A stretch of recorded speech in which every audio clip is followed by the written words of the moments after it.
Alright, everybody, we are here today with a new series I'm going to be starting. In TEW 9, it is the Super Mod starting in May of 1987. So I have created a show, well, a company known as Southwestern Championship Wrestling. It is NWA Southwest Championship, so we are a part of the NWA. Um, so right now I'm just going to quickly run through some of the things here. So let's start off with the roster. Um, so as you can see, we've got Adrian Adonis, Al Perez, Austin Idol, Bad News Allen, Bam Bam Bigelow, Bill Alfonso, Bob Armstrong, Bob Backlund, Bobby Duncombe, Bobby Fulton, Bobby Heenan, Brad Armstrong, Brian Addis, B. Brian Blair, Brian Hildebrand, Mark Curtis, Buddy Landell, Buddy Rose, who is injured right now, which sucks, Butch Miller, Chavo Guerrero, Gentleman Chris Adams, Colonel Robert Parker, Kurt Hennig, Danny Hodge, Dr. D. David Schultz, Dennis Condrey, Doug Summers, Earl Hebner, Hot Stuff Eddie Gilbert, Gary Hart, Gene Knitsky. I did bring Gino back, even though he passed away 2 years before it, or was it the year before? So I brought Gino back so I could have some fun with him. Hector Guerrero, Ivan Koloff. I am J.R. Ewing. Jack Briscoe, Jim Cornette, Jimmy Jam Garvin, Jimmy Snuka, Kevin Sullivan, Len Denton, Luke Williams, Magnum TA. He is now back in the ring. He did have his. He was out, but he did come back. So he is now back. Marty Jannetty, Matt Bourne, Meng, Michael P.S. Hayes, Nick Patrick, Nikita Koloff, Paul E. Dangerously, Randy Rose, Ray Traylor, Rick Martel, Rick Rude, Rick Steiner, Ronnie Garvin, Scott Hall, Scott Steiner, Sergeant Slaughter, Shawn Michaels, Sister Sherry, Steve Williams, Sting, who is injured, but he'll be back in a couple of days, Terry Gordy, Terry Taylor, The Great Muda, The Iron Sheik, The Warrior, Tommy Rogers, Tony Schiavone, Big Van Vader, and that's everybody. So our titles. Oh.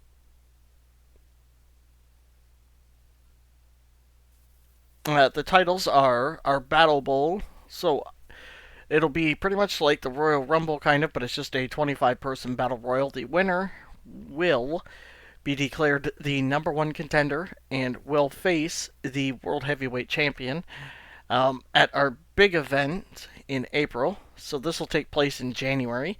Then we have the National Championship, the World's Championship, our World Tag Team Championship, and the World's Television Championship are the only championships that we have. The tag teams are Rose and Summers, the Dynamic Duo, Los Guerreros, the Fabulous Freebirds, the Fantastics, the Midnight Express, the Midnight Rockers, the Sheepherders, and the Steiner Brothers. We only have one stable, that's Bobby Heenan's family. So the inner circle is our locker room leaders are Bob Armstrong, Danny Hodge, Jack Briscoe, Jimmy Snuka, Gary Hart. Our enforcer is Danny Hodge. The head of talent relations is Bob Armstrong. Our senior road agent is Ivan Koloff. Our senior referee is Earl Hebner. And our trainer is Sergeant Slaughter. So that is pretty much everything to run through on this. So, I am going to, head into booking the show, and I will be right back. One. All right, everybody. So we are back. We have the whole show booked. Let's jump into it with our first pre-show match. In a pre-show bout that had fantastic heat and great wrestling, Buddy Landell defeated Brian Addis in 9:39 by submission with his figure 4 leg lock. The crowd is expected in simmering. The wrestling rating got us a 79. The crowd rating is a 74. The segment got us an 81, which is a fantastic pre-show match. So Brian Addis had an in-ring performance of 79. Buddy Landell had an in-ring performance of 79. Brian Addis debuted his turncoat, which got a poor. Buddy Landell debuted his Evolution gimmick, which got an adequate. Tony Schiavone, his sportcaster, with an awful. Gene Kiniski with his Legend, which got a poor. And Brian Hildebrand got a great. And Buddy Landell seemed off his game. So let's head to our next pre-show match. Of course. In a decent pre-show match, Kevin Sullivan and Ray Traylor defeated the Steiner brothers in 9:33 when Kevin Sullivan pinned Scott Steiner with a double stomp. The crowd heat is expectant simmering. The wrestling rating got us a 60. The crowd rating got a 49. The segment got us a 63. Scott had a 59. Rick had a 62. Ray Traylor had a 63. Kevin Sullivan had a 57. Rick debuted his badass gimmick. It got a great. Scott Steiner debuted his All-American, which got awful. Kevin Sullivan debuted his Occult, which got a great. Ray Traylor debuted his Enforcer gimmick, which got a really good. Nick Patrick debuted his Evil Referee, which got an awful. Jim Cornette debuted his Sports Agent, which got a very good. Kevin Sullivan was off his game. Rick and Scott showed excellent chemistry teaming together. They got a tag team specialist bonus. Ray Traylor and Jim Cornette have pretty good chemistry, and Ray Traylor benefited from having a hot new gimmick or hot new move. So I wasn't expecting the Steiners to lose. I just leave the pre-show matches open. So I mean, hey, it is what it is. We will, find out how we'll get them over eventually. These two are just a thrown together team. I wanted to see if there might be any chemistry and to see how well Ray and Kevin would do. So it's not too bad. It's not half bad. And they picked up the win, so that isn't horrible. So let's head in to the opening of our show. Not bad, not bad. Ladies and gentlemen, boys and girls, wrestling fans across the Southwest, let me be the first to welcome you to something bold, something big, something downright unstoppable. It is the debut of Southwest Championship Wrestling Television, and you better believe J.R. Ewing is running the show. It's Friday night, May 22nd, 1987, and let me tell you right now, what you're seeing tonight is history in the making. You've seen me wheel and deal in oil and land in a high-stakes business, but now I've brought my sharp mind and deeper pockets to the world of professional wrestling. And when I put my name on something, you know it's gotta be first class. So what we're bringing you on night one, not just talking, not just promises, but we're bringing action. In tonight's main event, we've got two world-class athletes teaming up. Rick Martel and B. Brian Blair teaming up against two of the toughest, roughest men you've ever seen, ravishing Rick Rude and the Russian nightmare himself, Nikita Koloff. You think Cold War politics are intense? Wait till you see that ring tonight. We'll also be hearing later from one man who you don't cross unless you've taken out extra life insurance. Bad news, Alan, and folks, I don't know what he's got to say, but I bet money it's going to shake the locker room to its core. And right now, to open up the historic night, we're crowning our first ever Southwest Championship Wrestling World Television Champion. That's right, tonight, gold gets handed out, and only one man's leaving with it, and it'll be a triple threat: the mysterious and dangerous Great Muta, the fierce technician Al Perez, and the gritty ring veteran himself, Len Denton. This is just the beginning. J.R. Ewing didn't come here to play. I came here to take everything. And when Southwest Championship Wrestling rides through town, you'd best believe there's money in the bank and hell in the ring. So, that left the crowd hot and rising. The segment got a 79. JR debuted his Rich Business gimmick, got adequate. It advanced all of our storylines that we got going on. The Midnight Rockers, Midnight Express, Bad News Allen, and Adrian Adonis, Rick Rude and Rick Martel. The Dynamic Duo versus the Freebirds, and Nikita Koloff versus Brian Blair. The angle got the crowd hotter, and it got the show off to a strong start. So let's head in to our opening contest, the World Television Championship match. In a bout that had good heat and good wrestling, the Great Muta defeated Al Perez and Len Denton in 13:38 when the Great Muta pinned Len Denton. The Great Muta wins the SWCW World Television Championship title. The Great Muta was the weak link, struggling to keep up with everybody. Wow.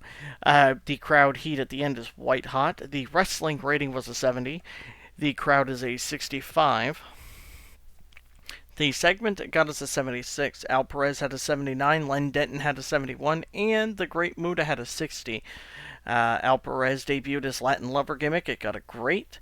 Len Denton, his old school heel gimmick, got a very good. The Great Muta debuted his Badass gimmick. It got poor. And Gary Hart debuted his Evil Doer gimmick, which got an initial rating of very good. The Great Muta and Gary Hart have pretty good chemistry, and the match got the crowd hotter as well. So that's not bad. I just want to check out the dirt sheets. Oh, I forgot to change that part of the thing too. Okay, so I will change that next week. Alright, so let's head to our next segment. Oh, okay, we're going to have to fix that up. You people may not realize it yet, but tonight you're witnessing the dawn of a new era in professional wrestling. An era where the smartest man in the business, me, Bobby the Brain Heenan, runs the show without breaking a sweat. You can call it Southwest Championship Wrestling. You can call it a new beginning, but from this moment forward, you'll call it what it really is, Heenan territory. And behind every great mind is greatness itself. Let me introduce you to my family, the most dangerous, most dominant unit in all of wrestling. And there's not a man, team, or promoter alive who can stop them. First, you've got the man who makes every crowd in America jealous of his looks, Playboy Buddy Rose. He's smoother than silk, tougher than leather, and smarter than half the people in this state put together. Standing next to him, his partner in precision, pretty boy himself, Doug Summers. Together, these two redefined tag team wrestling in the AWA, and now they're here to clean house in Southwest Championship Wrestling. Then you've got the Maniac, the Wild Card, the raw power and twisted brilliance of Matt Bourne. He's mean, unpredictable, and I wouldn't want to be locked in a room with him unless I was holding a checkbook, which I did. And finally, the crown jewel, the man who turns heads and breaks bodies, ravishing Rick Rude. He's everything your boyfriend isn't and everything your hero wished they were. The body, the brains, the attitude. He's not just a wrestler, he's a walking gold mine. Oh, I think that's the end of it. Oh no, it wasn't. You want stars? I brought them. You want champions? You're looking at them. You want someone to believe in? Believe in the Heenan family, because we're taking Southwest Championship Wrestling by the throat, and we're not letting go. And if you don't like it, well, tough luck. Because just like everything else I've ever touched, this place, it now belongs to the Brain. So, the crowd heat is very hot. The segment got a 61. I know why it did so bad. Bobby Heenan debuted his brain gimmick. It got great. Doug Summers debuted his Prima Donna, got it very good. Buddy Rose's Prima Donna got very good. Rick Rude's Ravishing got an adequate, and Matt Bourne's Badass got a great. I did fancy Rick Rude, Rick Martel story, and Bobby Heenan struggled when going off script, which is really hard to see, considering the guy is a genius on the microphone.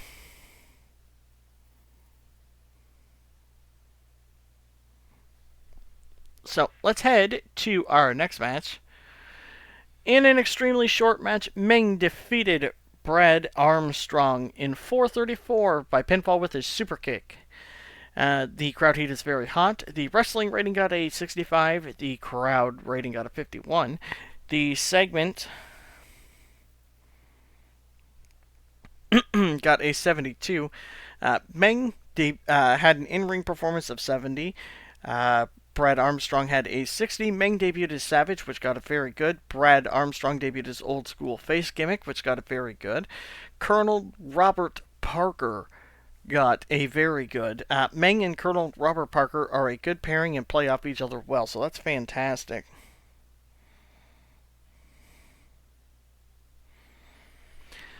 So, let's check the dirt sheets on this one. I just want to see penalized. So just pretty much just penalized for holding back and the low experience of our commentary duo there. So let's head to the next segment. Of course, you know, there was a time not too long ago when people thought they'd seen the last of Magnum TA in a wrestling ring. But I'm here to tell you, not only am I back, I'm better, I'm stronger, and I've got unfinished business. Southwest Championship Wrestling is the new frontier. It's where the best are coming to prove themselves, and I didn't come back to be a name in the past. I came to be the future. Oh boy, yep, okay, that's not gonna work.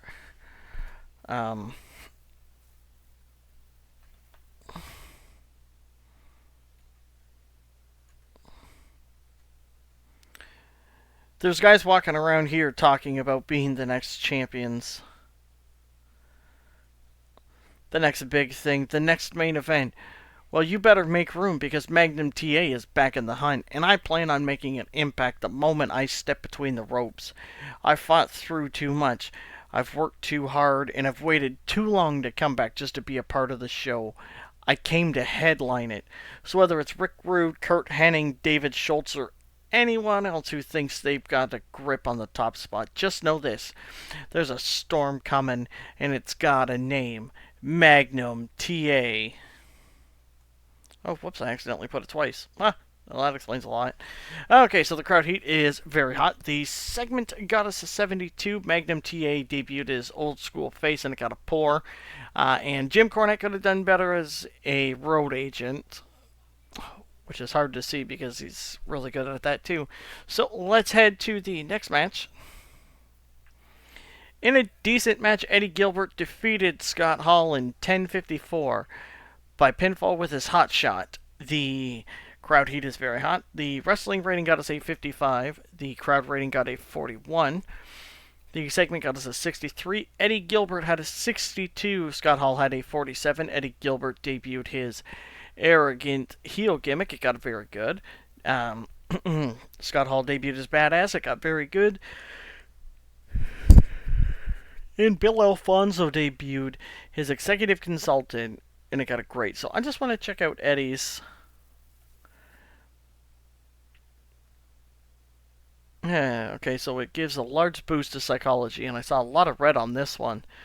An extremely marketable gimmick will sell far more merchandise than usual. Gives a small penalty for comedy bouts, and that may receive a bonus when local dominate. Oh, okay, well that's not bad. I mean, he's not going to do anything with comedy gimmicks anyways, so it's nothing wrong with that. So let's head off to the next segment. Oh yes, that is fantastic. Well, the rumor mills were right. The dynamic duo is back, baby. And we're here in Southwest Championship Wrestling. You can thank J.R. Ewing for finally adding some class to this company, because when we walk into a territory, everything changes. The bar gets raised, and everyone else gets exposed. We didn't come to Southwest Championship Wrestling to shake hands and play nice. We came here to do exactly what we've always done: win, look good doing it, and walk out with the gold around our waists. And trust me when I say, there isn't a team on God's green earth that can stop us. Not the Midnight Express, not the Midnight Rockers. Hell, it sure as the hell is not the Guerreros. Don't get me wrong, the Guerreros are fast, they're flashy, and they got heart. But heart doesn't win you titles, talent does. And we've got more of it than the entire family tree put together. We're not here to compete, we're here to take over. And tonight, this whole world's going to see exactly why the Dynamic Duo is the best tag team walking the planet. I don't know why it says. Okay, Hector, Chavo, you boys better be ready, because when the bell rings, you're stepping into the ring with two men who already see themselves as the future Southwest Championship Wrestling World Tag Team Champions. We're looking better, we hit harder, we finish faster. Tonight, the Guerreros get a taste of reality, and the Dynamic Duo, we just keep winning. So the crowd heat is very hot. The segment got a 73. Chris Adams debuted his old school heel gimmick, and it got a very good. Gino debuted his ladies gimmick, and it got an awful. Man, the Dynamic Duo versus the Freebirds segment advanced, and Chris Adams improvised well throughout the segment, so that's good. So let's head to the next match here. In an exceptional match, the Dynamic Duo defeated Los Guerreros in 11:06 when Gino pinned Chavo. Gino was the weak link, struggling to keep up with everybody else. The crowd heat is very hot. The wrestling rating is an 84. The crowd rating is a 72. The segment got us an 80. Hector had a 95. Chavo had a 96. Gino had a 59. And Chris Adams had an 84. Chavo debuted his show stealer gimmick. It got a great. Hector debuted his old school face. It got a poor. It advanced the Dynamic Duo Freebird storyline. Chavo and Hector showed excellent chemistry. They got a tag team bonus. The match deserved better commentary. And the match got the crowd buzzing. So that's fantastic. Look dominant and nothing with him. So let's head to... I'm surprised these two don't have any chemistry. We'll have to look into that. So let's head to our next segment. Ooh, of course. 3 weeks from now, I step into the ring at one of the biggest nights in Southwest Championship Wrestling history for the National Championship. And standing across from me will be two guys who love to talk a whole lot: David Schultz and Austin Idol. Now, Dr. D likes to run his mouth, rough people up, and try to intimidate everyone in sight. And Austin Idol, the universal heartthrob, thinks flash and fame win championships. But in 3 weeks, it won't be about who talks the loudest or who poses the longest. It'll be about who the best wrestler in that ring is. And that's me. I've spent my whole life preparing for this moment. I've gone toe-to-toe with the toughest, the flashiest, and the dirtiest. And I've beaten them all, because when the lights are brightest and the pressure's on, Curt Hennig doesn't crumble. He delivers. Schultz, Idol, bring your fists, bring your egos, bring every trick in the book. But when that bell rings, you're both going to realize the same thing everybody else knows. Curt Hennig is just that much better. And in 3 weeks, I walk out the first ever Southwest Championship Wrestling National Champion. Perfect? No. Just prepared. See you soon, boys. So the crowd heat is very hot. The segment got a 62. I expected so much more. Curt Hennig debuted his egomaniac gimmick, and it got an initial rating of poor.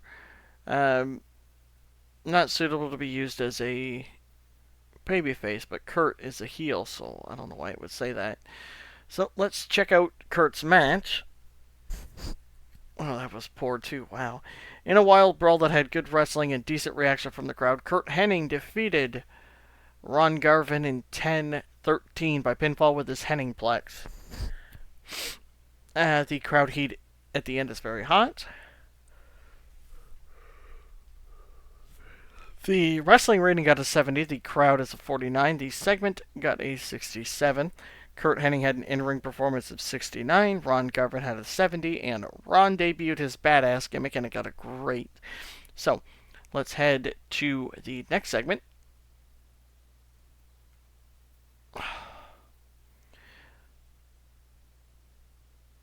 For years, people have said that Sherry Martel was too much, too wild, too loud, too ruthless. And you know what? They were right. Because I'm not like the rest of these so-called managers walking around here.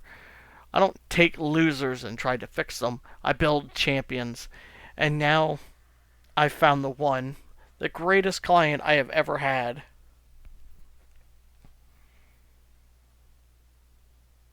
A man who doesn't need saving. A man who doesn't need polishing. A man who's already dangerous. And with me in his corner, he's going to become unbeatable. And next week, the world gets the first look. He debuts right here on Southwest Championship Wrestling Television, and his first victim is none other than the Warrior. Now, I know the little kids in the crowd love the Warrior. All that paint, all that shouting, all that running around like a madman. But I got news for you, sweetheart. Next week, he runs straight into a brick wall. You've never seen anything like what's coming. He's powerful, he's merciless, and with me by his side, he's going straight to the top. Titles, main events, chaos, it all starts next week. The Warrior doesn't even know what's about to hit him. And when my man is done, all that energy of his, it'll be nothing but silence. The crowd heat is very hot. Sherry debuted her bitch gimmick and it got an awful. The segment got a 63.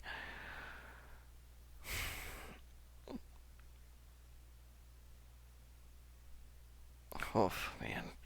Okay, so let's head to the next match.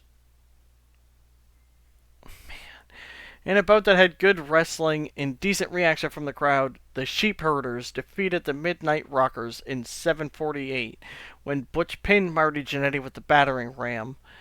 The crowd heat is very hot. The wrestling rating got a 70. The crowd rating got a 54. The segment got a 68. Luke had a 78. Butch had a 77. Marty had a 61. Sean had a 62. Butch debuted his lunatic gimmick. It got a great. Luke debuted his Outbacker gimmick, and it got a great. Shawn Michaels debuted his Prima Donna gimmick. It got a very good. Marty debuted his Show Stealer. It got a very good. The Midnight Rockers versus the Midnight Express storyline advanced.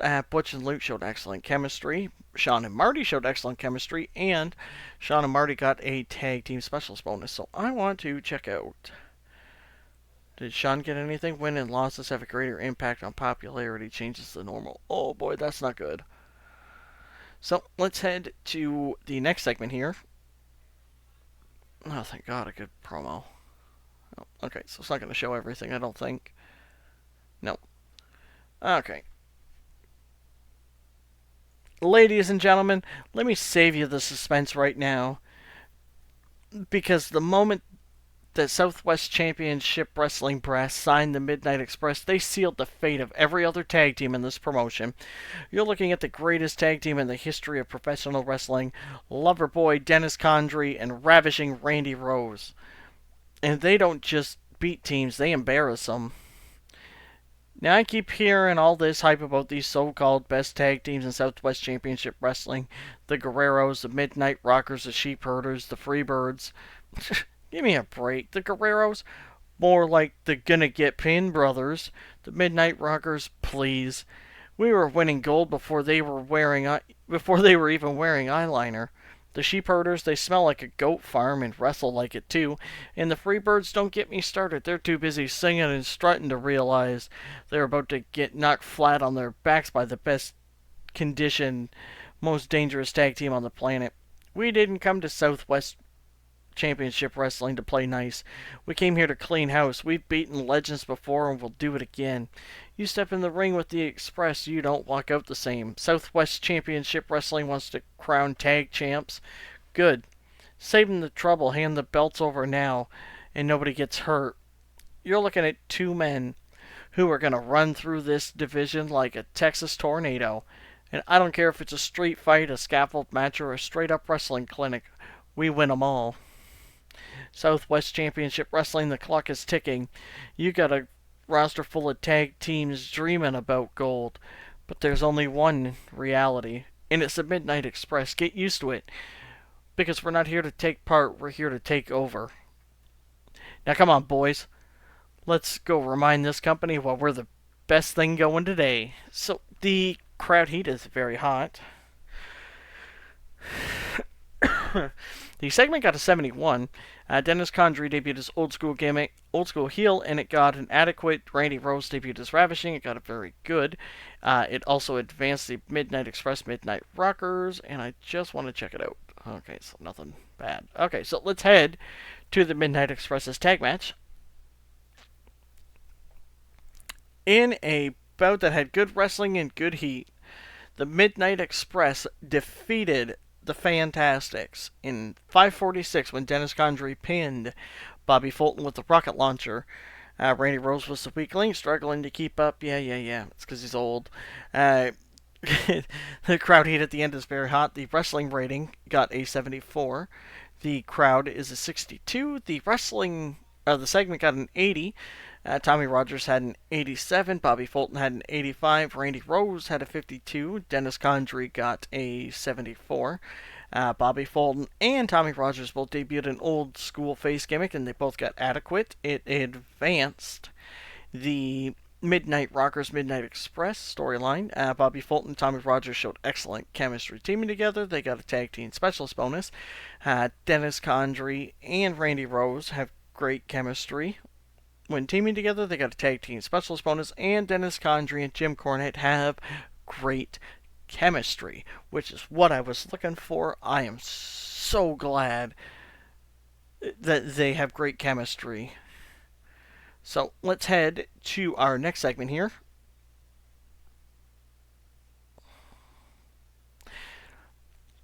Let me make one thing real clear. I didn't come to Southwest Championship Wrestling to make friends. I didn't come here to sign autographs. I came here for one reason, to prove that I'm the baddest man in professional wrestling. People want to talk about titles, legacies, flashy robes, and big entrances. I don't care about none of that. I come from the streets and I've had to fight for everything I've ever gotten. And now I'm here in Southwest Championship Wrestling to take everything. You want heroes? Do you want pretty boys? Go cheer for someone else. But if you want the truth, if you want reality, you're looking at it. I've fought all over the world. I've thrown down in alleys and arenas, and I've never backed down from a fight. And now every man in that locker room, Rick Rude, Kurt Hennig, Magnum TA, all of them better understand one thing. Bad News Allen didn't come here to chase greatness. I came here to take it. So whether it's the national championship, the world title, or just somebody standing in my way, it doesn't matter, because I'm not stopping till I'm on top. And that is bad news for everybody else. So the crowd heat is very hot. The segment got a 75. Bad News Allen debuted his badass gimmick, and it got a very good. And Bad News Allen and Adrian Adonis' storyline has advanced. I just want to check this out. Comedy, blah, blah, blah, comic relief and angles. Well, he is not ever going to play comic relief. So, let's head to our main event. Oh, God, that sucked. In about to head fantastic heat and great wrestling. Rick Martel and Brian Blair defeated Rick Rude and Nikita Koloff in 13:46 when Martel pinned Nikita. The crowd heat is very hot. The wrestling rating got a 72. The crowd rating got a 74. The segment got a 71. Brian Blair had a 70. Rick Martel had a 77. Nikita Koloff had a 65. Rick Rude had a 75. Rick Martel debuted his old school face. It got a good. Brian Blair debuted his old school face. Got an adequate. Nikita debuted his comrade. It got a great. Ivan debuted as Comrade and got adequate. It advanced the Rick Rude, Rick Martel storyline, the Nikita and Brian Blair storyline. Rick Rude and Bobby Heenan have great chemistry. Ivan Koloff did good work at ringside, and Nikita and Ivan have great chemistry, so that is good. So let's finish off our show. That is fantastic. We got a 74. Not as good as I would have liked, but it's something. The show increased our popularity in 16 regions. We would have gained one in the U.S., but we were restricted due to the number of viewers, and 7 in Canada with the viewers. So, check out the financial report. 100,000, that's not bad. The recap, so everything is doing alright. So, that's not too bad. So, I will see everybody for our next episode.